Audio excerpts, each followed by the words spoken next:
Hello, Onesie. I always watch your videos and I'm shocked by all the stories, but I never thought I would experience one myself or that my girlfriend would. This happened to my girlfriend and her friends. We live in the state of Rondônia, Brazil.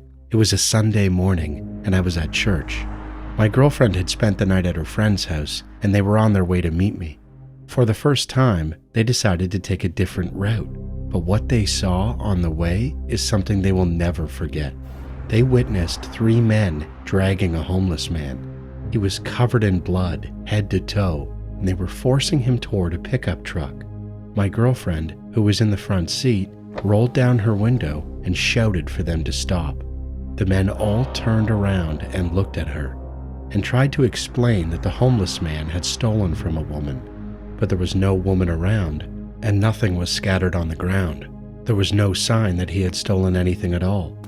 As they were about to leave, another man arrived, holding a machete, and then he started to walk towards the homeless man and slowly began stabbing him over and over again.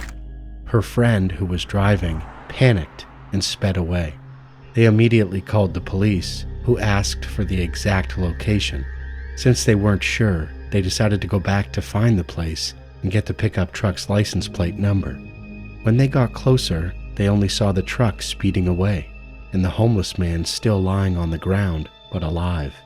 They were about to approach him when a man on a motorcycle pulled up next to their car and once again tried to explain that the homeless man had stolen from someone. Feeling helpless, they gave up and joined me at church. Later on, some other people from the church went to the scene and saw that same homeless man sitting there with a few people around him helping. When my girlfriend told me what happened, I couldn't stop thinking, what if they hadn't taken that route? What if they hadn't shouted for the men to stop? Where would that homeless man be now? I believe they were used by God to save his life. When I was in college, I used to wake up really early, around 3 a.m., to study because I thought it helped me understand better and it was nice and quiet. On this particular day, we had an exam at school, so I was tired and hungry when I got home around 9 p.m. My plan was to sleep early and wake up later to study for another exam the next day. I felt upset because there was very little food left for me that night in the fridge. Instead of having a meal, I spent time scrolling through my phone. The battery was running low and I didn't notice how much time had passed. Suddenly, it was 11 p.m., and I had to decide whether to charge my phone or use it as an alarm. I didn't have an alarm clock by my bed, and the charging outlet was in the living room. If I charged it in there, I was afraid I wouldn't hear the alarm. So I decided to set it for 2 a.m. to make sure the battery wouldn't die and the alarm would still work. When the alarm went off at 2 a.m., I noticed that my bedroom door was wide open. At first, I thought my mom had checked on me while I slept, as she often did, and had forgotten to close the door. But that felt strange. She had never forgotten before. If she had, it would have annoyed me a little bit and I would have noticed. I laid there for a minute, staring at the dark corner of my room. The mosquito net above my bed made everything even darker, and I couldn't see the room clearly. After a minute or two, I decided to get up and pull back the net. To my shock, someone or something emerged from behind the open door. This person had been crouching there the whole time, waiting for me to make a move. Frozen in fear, I screamed as I tried to run out of the room. To my horror, we both lunged for the door at the exact same time, and I found myself face to face with a man I didn't recognize at all. He raised his index finger to his lips, signaling for me to be quiet.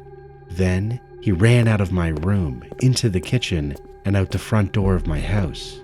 I pounded on my mom's bedroom door, yelling and screaming. When she opened it, I was terrified, and I told her there was a man in my room. I cried and begged her not to go outside because I was afraid he might still be in the area. We screamed for help from inside, hoping our neighbors would hear us. Fortunately, one of our neighbors happened to be coming home and rushed over. He woke up the others and asked for assistance. When we checked the house later, we thought it might have been a robbery because my school bag was on the kitchen table, its contents scattered everywhere. But I couldn't stop thinking about the terrifying possibilities because I distinctly remember placing my school bag in my bedroom. Why did he go back to my room? I'm just thankful I set my alarm earlier than 3 a.m. and decided not to charge my phone. Because if I had set it for 3 a.m., what could have happened in that extra hour? And if I had charged it, I wouldn't have woken up to the alarm, and who knows what might have happened. I guess I was just lucky that day. We tried to find the person, but he was never caught.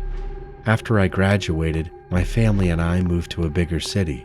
Be careful out there. You never know who's looking.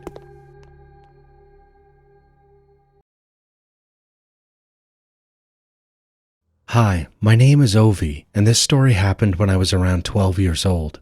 My family lived far away from my extended relatives, my grandparents, uncle, aunt, and cousins, so we only visited them twice a year.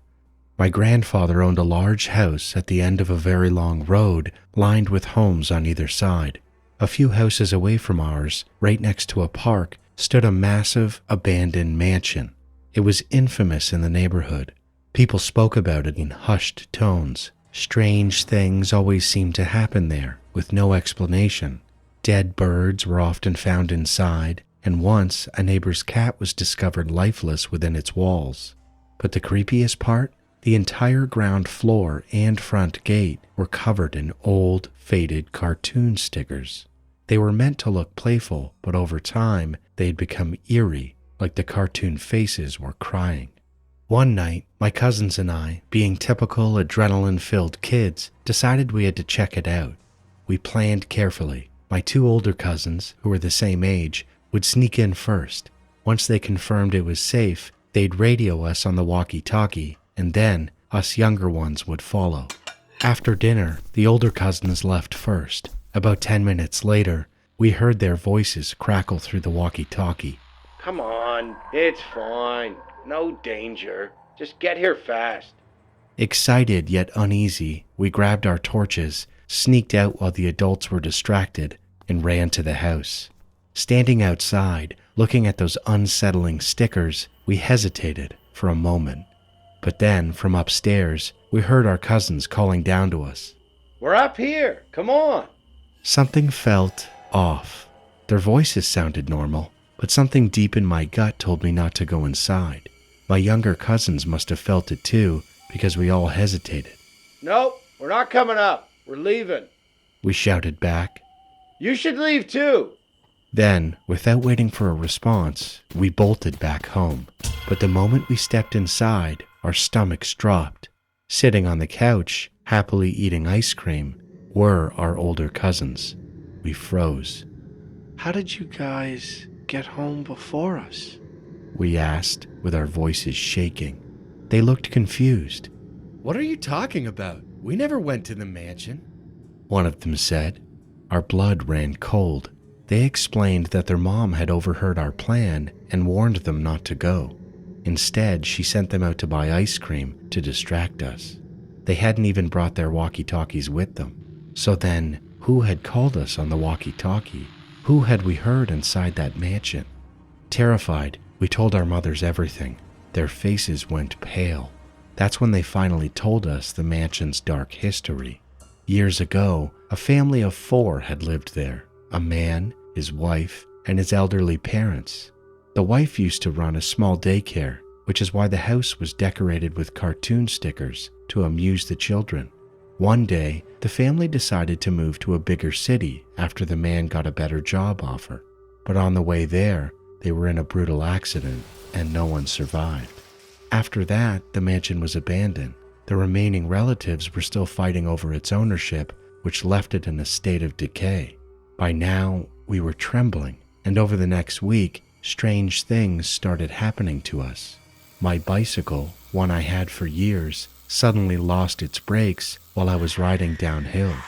I crashed hard, injuring my arm, leaving scars that I still have to this day.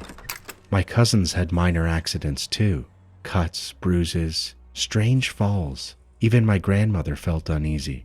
Fearing something had attached itself to us, She took us to a priest.